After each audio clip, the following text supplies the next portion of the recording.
Good morning from Santa Barbara. Spill the tea with D&E.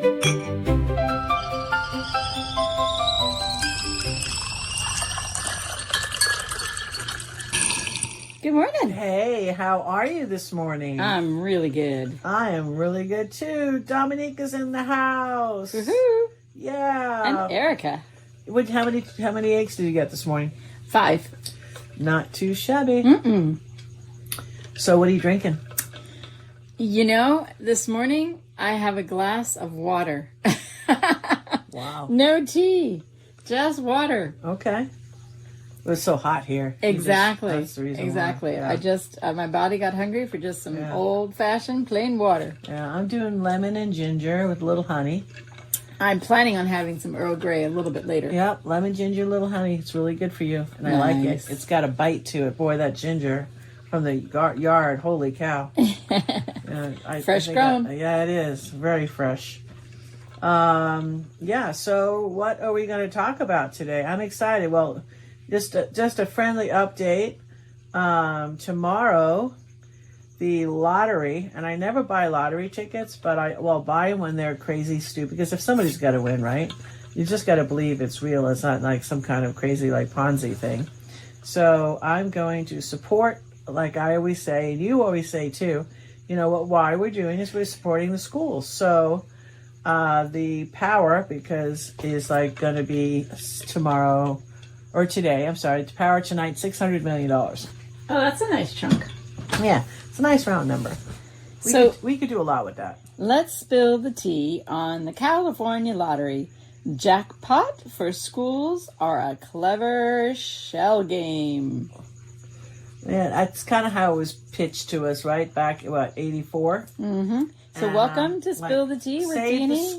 Save the schools. Where we follow the money, not the read the fine print, and occasionally discover that the fine print has rented an apartment in the basement. Yeah, it's true. It's kind of disturbing, though. I know we exceed like almost $9 billion in lottery tickets every year. Yet teachers are still buying their own classroom supplies, and we do know a lot of teachers personally. Yes, we do. And districts it hasn't changed. They're still cutting programs. Parents are being asked to fund everything from art classes to copy paper. I mean, so where's all this lottery money going? It's really starting to bother me. So today, our spilling the tea is to investigate the question of whether Californians have been asking ever since those scratch-off tickets became the big flutter in the convenience store counters. Wasn't the California lottery created to fund our schools? Because California sells nearly $9 billion in lottery tickets a year. $9 billion, right? Yet, like you're saying, teachers don't seem to have their supplies. So where's the money going? I don't know. I think if we go deeper, I mean, it's not like what we're going to be told. I mean, does it really go directly to schools, or does it disappear into the agencies, the nonprofits? Remember, nonprofits, all the fraud that's going on with the nonprofits today.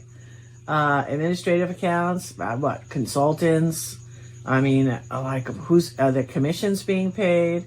So I'm kind of I want to see the receipts. Yeah. So was California actually promised something? Well, California voters approved the lottery in 1984 with Proposition 37. And the central public promise was that the lottery profits would provide additional funding for public education. I remember when we voted on this, and I felt really good about voting for it because I thought I was helping our schools. Right. So, But you have to look at the wording, okay? Because the lottery wasn't legally designed to become California's primary school funding system. Okay, it was supposed to supplement education funding, not replace the money that the state and local governments were already responsible for providing. So, but let's be honest, at the end of the day, most voters probably didn't even hear that, right? Please approve a voluntary gaming enterprise that may eventually provide a relatively small supplement to revenue stream. Yes. That's not what I heard. Yeah, I think that's what a lot of people heard. What I heard was buy a ticket, help a school. Yeah, yep, I hear you. Man, is that an emotional sales pitch or what? Well, it's programming.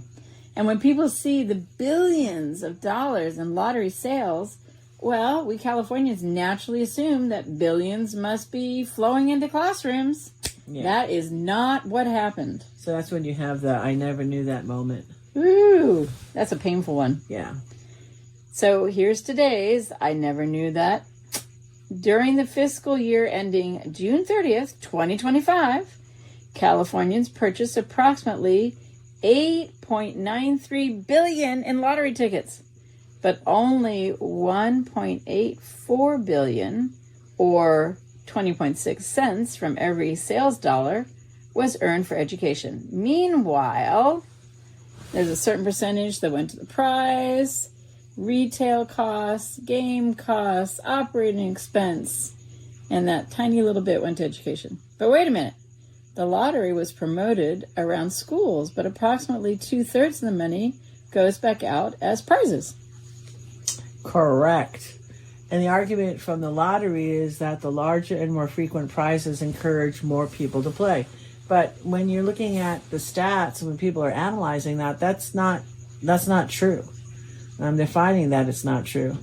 But the strategy has raised a very important question. Is the lottery truly choosing a prize percentage that maximizes funding for schools? No. It's just another program message. A California state auditor investigated this whole question, and they concluded that the lottery could not demonstrate that it was. So, wow. It's just so BS. Follow the money. Yeah. Let's look at 2024, 2025. Lottery sales were approximately, as we said, $8.93 billion. The prizes totaled $5.599 billion, so almost $6 billion. How much went to schools? $1.84 billion. But additional money, including unclaimed prizes and other lottery education fund activities, affects the timing and the total of the actual school payments. The state controller issued approximately $1.96 billion to educational entities during the fiscal year. And that approximate $1.96 billion was distributed this way. You ready? Some of it went to K through 12. Some of it went to community college. Some of it went to California state universities. A little bit went to the University of California, and a smaller amount to the state special schools and the College of Law in San Francisco. So in percentage terms, roughly about 80% goes to the K through 12, 14% goes to community colleges, 3.7% to CSU, 2.3% to UC, and then 0.1% to other schools. So why does everybody still feel that they're broke and they're, pulling out their pockets? I mean, $2 billion sounds enormous. So why does it sometimes seem to vanish before it reaches the classroom? Well, at the end, because think about it. California's entire education system, it's gigundous. It's enormous. The lottery itself now acknowledges that the lottery proceeds represent less than 1.5% of all California education funding. Wow. That's the central illusion. Yeah. The number is massive in isolation, but comparatively small once distributed among thousands of schools, millions of students, community colleges, CSU campuses, UC campuses, and special education programs. Right. $1 billion can arrive wearing a superhero cape, but after it walks into the California education system, it merely barely covers the snacks. Actually, if you look at it on a boat, it probably would represent a paddle. Wow. So does the money go directly to classrooms? Well, lottery money generally moves into the lottery education fund. Everyone's got to get a little slice, right? And then it's distributed by the state controller, slice, to eligible public education institutions, slice. That's just what I think happens. 12 through K allocations are largely based on student attendance and enrollment formulas rather than being directed towards the districts with the greatest financial hardship. Yeah. Ooh, that's sad. Yeah, it just seems that it's just a lot of, it's not going in there in one lump sum, okay? Schools have discretion over how much unrestricted lottery funding, provided it uses for educating students. Certain lottery funds, particularly those connected to Proposition 20, are restricted to instructional materials. That's interesting. Yeah. I mean, basically, when you say the word discretion, I just think that creates just another huge fog bank. Yeah. A district may use It's not lottery. like the money disappears, but it becomes nearly impossible for an ordinary citizen to follow it. Yeah. It just moves around so quickly. So they can use the funds for teacher salaries, materials, programming, technology, and other allowable education expenses. But once the money is mixed into the district's broader budget, the public may have difficulty identifying exactly which classroom, which teacher, which textbooks, or students benefited. You have to remember, and I remember this audit in 2020 when they investigated the lottery, right? Yep. And I remember like it was yesterday, the auditor concluded that the lottery had failed to provide $36 million in required funding to education during that year, during the 2017-2018. And the auditor additionally said that the lottery had not increased educational contributions proportionately with the increase in net revenue as required under the auditor's interpretation of the Lottery Act. So as the monies are increased, they're kind of like flatlining how much money is going to education. Right. It's kind of like in the insurance business on the life and health side. If you sell somebody for $100 a month and they're with you for 20 years and now their premium is $900 a month, you're getting the commission on the $100 a month. Oh, that's just not fair. Well, that's what it means. Yeah. And people don't understand that. Yeah. So the lottery disputed the audit. It argued that the auditor's formula conflicted with the broader goal of maximizing long-term school funding. Right. But the auditor found something else that should concern everyone, regardless of which interpretation they accept. The lottery could not demonstrate that its prize payout strategy was actually optimal for producing the greatest possible contribution to education. Bingo. Its study of the ideal price percentage was approximately 10 years old, and the lottery had not consistently followed that study when creating their budgets. So in everyday language? Yeah, in everyday language, the lottery increased prices because it believed prices would drive the sales, but it did not have sufficiently current evidence proving that the chosen balance between prizes and schools was the best balance. Does that make sense? Yeah, it's rather an expensive game of, just trust us. Exactly. Yeah, So- no, it's convoluted. It's not right. It's just something else that we need to recognize.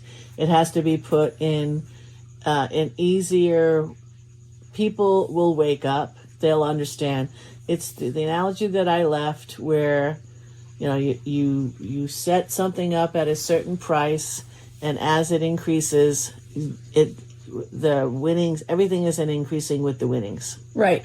So there's an issue, contracting and oversight problem too. Mm-hmm. The same state auditor examined the lottery contracts. Of 15 contracts reviewed, the lottery lacked adequate evidence showing that it properly followed contracting regulations before entering into 8 non-competitive agreements worth approximately $5.7 million. The lottery also lacked evidence showing it had evaluated whether it received the best value for another 17 agreements, totaling roughly $720,000. So even the money that the lottery is using to administrate the lottery is questionable. God, it just wherever you look, all right, it's wherever you look. And here's another significant finding too. The state controller was supposed to provide important oversight, but the auditor concluded that the controller's office had not effectively overseen the lottery's performance. The audit said that the Comptroller's Office had removed an important finding after the lottery disputed it and had submitted a legislative report largely written by the lottery without adding sufficient independent analysis. So it's like, it's saying to the wolf, be in charge of the hen house. Right, and all these studies cost money. And yes, it's so all stupid. These audits cost money. Yeah, and it's not free. Yep. So is the money and being... that's taking out of the lottery, too. Yeah, I want to know, is the money being layered through nonprofits? Yeah. So do we find evidence that California's lottery education proceeds are being systematically routed through layers of nonprofits? Well, they did not find credible evidence supporting that specific claim. The published financial reports show that the main flow goes to prizes, retailers, game vendors, lottery operations, and then public educational institutions. The lottery does contract with private vendors. For example, in 2024-2025, the financial report states that payments connected to, goodness gracious, the IGT gaming system included approximately $94.9 million for equipment and the gaming system operation. How is that cost effective? I got you. $31.3 million for equipment maintenance and storage. Yeah. Give me a break. I don't, it's Somebody's kind of like the raking in the money. It's kind of like that $500 hammer. I don't know if that's a good deal or not a good deal. Yeah. That's just a lot of money. So our verdict is... Especially with AI, that this cost should come down. Yeah. All these systems, it should be less money, not more money. Yeah. So that's less expensive, more should go to the kids. Yeah. Whether schools shouldn't flatline it and say, okay, up to so much. Like we're gonna give up to so much. Yeah, because the public didn't vote for that. Yeah. They didn't vote to flatline. Yep. So whether schools receive the maximum amount legally possible, and whether the prize levels are properly justified, and whether the contracts are competitively awarded, and the spending is adequately monitored, and whether the public can trace district-level use of the funds, well, sometimes the truth is a secret tunnel. Right, because you have to understand, and you have to start asking questions, because one, did Sacramento send those checks? We also must ask, was it coded correctly? Was it spent legally? And was it used for the students? Yeah. You have to when you do the complete audit trail, should follow the dollar from the ticket machine all the way to the classroom. Yep. That's how you know. Yep. If you have to make all these stops, And here's the main question that I wanted to ask. The bigger question, does the lottery replace other funding? Yeah. Legally and officially, the lottery funds are supposed to supplement education. Exactly. But economically, money doesn't make is any sense. interchangeable. With the amount of infused monies, it shouldn't just be... everything's but we know cut. how it is. Legislatures, they go, oh, the money's coming in over there, so I can go use the general fund on something else. Yeah. Imagine a district is planning on spending $10 million on general resources, and then it receives $500,000 from the lottery. It may spend that lottery money on legitimate educational needs, but the lawmakers and local decision makers may feel less pressure to provide the same $500,000 elsewhere. That does not necessarily violate the law, but it does violate, to me, public trust. Because it creates what I can never say that. Economists. Thank you. You're welcome. Call a functionability problem. Yeah. It's kind of nerve-wracking, though. Even though a lottery adds money, they stick it in one pocket. What does the government do? They quickly remove pressure from another pocket, right? Yes. And that's why the public sees $48 billion contributed since 1985, but still sees the overcrowding classrooms, the delayed maintenance, program cuts, teachers when they moved opening up their teachers wallets to having 30 to 35 students from 25. Oh, my heart broke. Yeah. No wonder educational scores are dropping. Well, it's horrible. So give me a word of the day that we can leave all of our listeners with. Go for it. Uh-oh. Fungibility. Yep. How about that? Yep. Today's word is fungibility. Fungibility means that one unit of money can generally be substituted for another. We Yep, can just kind that's of what they fung do. around it a little bit. Yep. I like that. Fungibility. Here's another That's question. a good government word. I know that I think Californians should demand an answer to. First, the lottery should have a commission and publish genuinely independent, regularly updated studies showing whether the prize payout percentage maximizes educational funding. And the second is the lottery contracting should receive routine external reviews, particularly when contracts are awarded without a competitive bid. And third, every district and college should publish a simple annual lottery reporting.